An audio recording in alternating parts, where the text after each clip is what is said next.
Hello అండి, welcome to my channel. నేను మీ శ్రీలత. మీరు నా ఛానల్ని ఫస్ట్ టైం చూస్తూ ఉంటే సబ్స్క్రైబ్ చేసుకోండి. అలాగే నా వీడియోస్ నచ్చితే షేర్ చేయండి.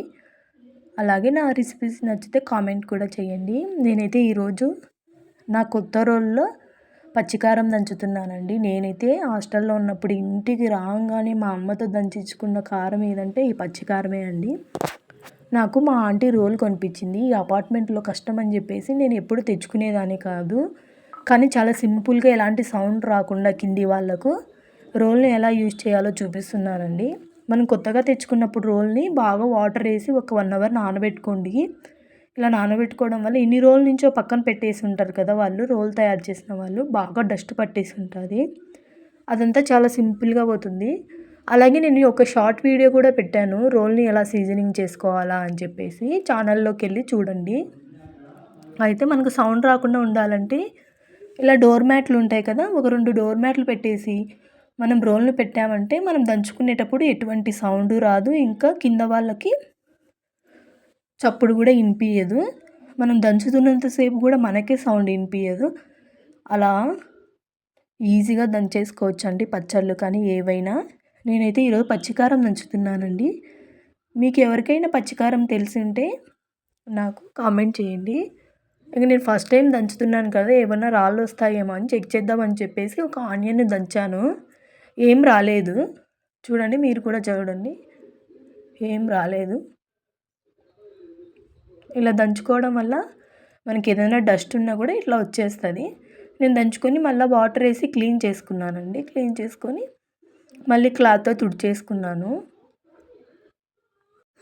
రోల్ అయితే చాలా బాగుందండి. కింద పెద్దగా రాయి ఇచ్చారండి. వాళ్ళు చాలా తెలివిగా చేశారు రోల్ని, సౌండ్ రాకుండా ఉండాలని చెప్పేసి. పచ్చికారం ఎలా చేయాలో చూపిస్తున్నానండి. దీనికోసం పచ్చిమిరకాయలు, కొంచెం పచ్చి కొబ్బరి, అలాగే ఆనియన్ అండి. అన్నీ వీటిల్లో పచ్చివే వేస్తాము. టేస్ట్ అయితే చాలా బాగుంటుందండి. నాకైతే ఎంత ఇష్టమో ఈ పచ్చడి. వేడి వేడి అన్నము నెయ్యి వేసుకొని తింటే చాలా బాగుంటుంది. ముందుగా అయితే పచ్చి కొబ్బరిని తీసుకొని దంచుకున్నానండి. మన రోట్లో ఏవైనా కచ్చా పచ్చగా ఉంటాయి కాబట్టి టేస్ట్ అనిపిస్తాయి. మనం తినేటప్పుడు అలా పంటి కింద పడితే వాటి టేస్ట్ తెలుస్తుంది, బాగుంటుంది. అదే మిక్సీలో వేసుకుంటే మెత్తగా అయిపోతాయి, టేస్ట్ కూడా పోతుంది. ఇలా పచ్చి కొబ్బరి అంతా మెదిగిన తర్వాత పచ్చిమిర్చి వేసాను. అలాగే రుచికి సరిపడా ఉప్పు వేసుకున్నాను. పచ్చిమిరకాయలన్నీ ఇలా మెదిగేంత వరకు దంచుకొని మనం కట్ చేసి పెట్టుకున్న అలాగే ఆనియన్స్ కూడా తీసుకోవాలి. నేను ముందుగా అయితే ఒక 1/2 అవర్ ఒక నిమ్మకాయ సైజ్ అంత చింతపండు నానబెట్టుకున్నానండి. చింతపండు కూడా వేసుకొని పచ్చడిని ఇలా దంచుకోవాలి. తర్వాత కట్ చేసి పెట్టుకున్న ఆనియన్ తీసుకొని ఒక 2 మినిట్స్ దంచుకోవాలండి. మరీ మెత్తగా దంచుకోవద్దు, కొంచెం కచ్చా పచ్చగా ఉంటే పచ్చడి అనేది చాలా బాగుంటుంది. మేమైతే మా రాయలసీమలో చాలా ఎక్కువగా చేసుకుంటామండి ఈ పచ్చడి. అసలు పొద్దున టిఫిన్లు తినే అలవాటు చాలా తక్కువ. నేను పెళ్ళైనప్పటి నుంచే అండి టిఫిన్లు తినే అలవాటు. నాకు ముందైతే ఇలా పచ్చికారాలు వేడివేడి అన్నంలో ఇట్లా తినేవాళ్ళము. మా అమ్మ అయితే అలా దంచి ఇలా వేసేది. ఆ రోజులే బాగున్నాయండి. ఇప్పుడా చెప్పలేములేండి.